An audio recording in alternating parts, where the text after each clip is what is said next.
Coming up, it looks like a video game. How robotic-assisted surgery is helping patients recover faster. Take a tour of Lowell's neighborhood gardens and hope for hard-to-heal wounds. It's all ahead.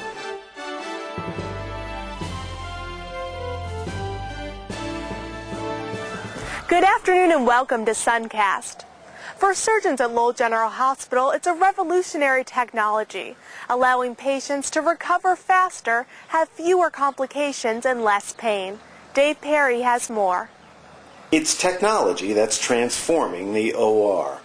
Surgeons at Lowell General Hospital are using robotic arms to perform delicate operations. It gives me precision of how I do the surgery and how I can provide the better care to the patient. Dr. Sangal performed a hysterectomy on June 2nd.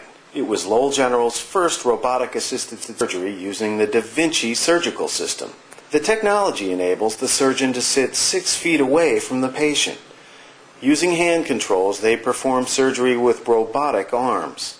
Surgeons peer into a 3D image, which magnifies the area of the body they're operating on. It's a technique that's compared to a video game. Yeah, some people do compare it to the video game, but for me it's not. I think it's a really advanced surgical technique, when I'm looking inside the console and doing the surgeries, everything is so magnified and it's in 3D, so I can actually not only see the width and the depth, width and the size of the organs, but I can also see the depth of where I'm operating. To me, the best I can describe it that I'm really sitting in the pelvis of the patient. The robotic-assisted surgery allows more precise operations than conventional instruments. This is a conventional laparoscopic instrument. We're limited in what we can do with this in terms of motion. The instrument doesn't move sideways, only rotates and goes in and out.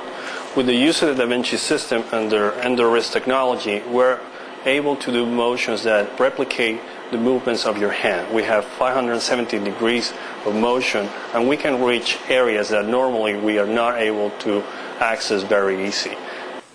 As for the future, what are the prospects for this in terms of, say, somebody having an operation in Lowell being controlled in California or something? It's very possible. It could be even another continent where we could be operating from.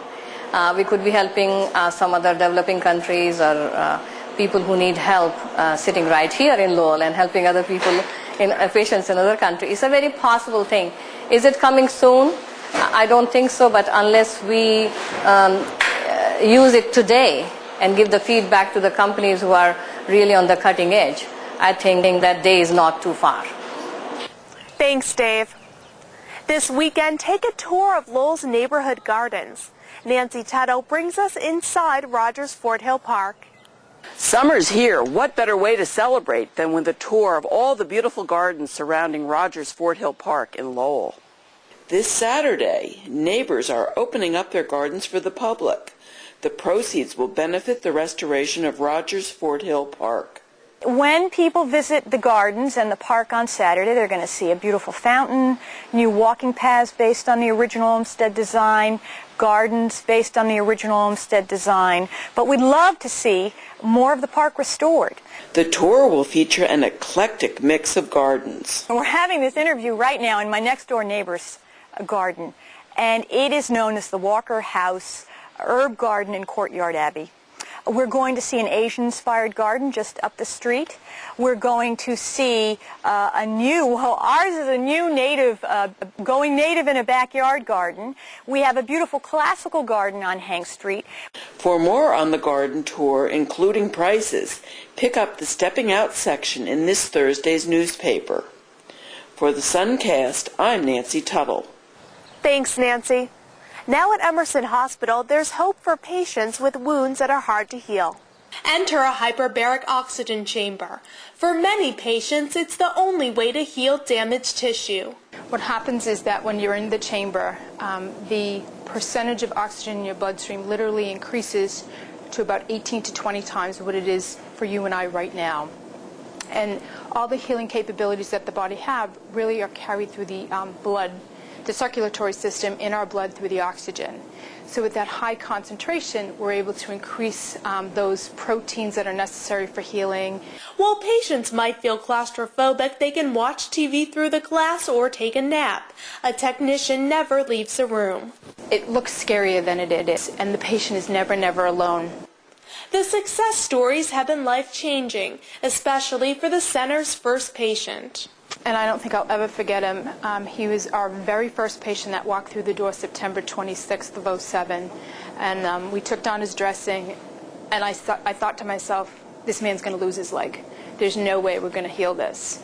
And he took quite a long time, but the wound had been there for many years. He actually was healed out last month.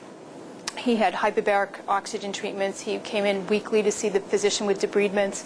We used bioengineered technology and all other kinds of new wound care procedures that we have, and we healed him, and he walked out with his leg. And I've never seen someone so happy. We took this huge group photo at the end. He was crying. Some of the staff was crying. It was amazing. Thanks so much for joining us. As the Spinners kick off their season, we'll have complete coverage in the newspaper and on LowellSun.com. Have a great afternoon.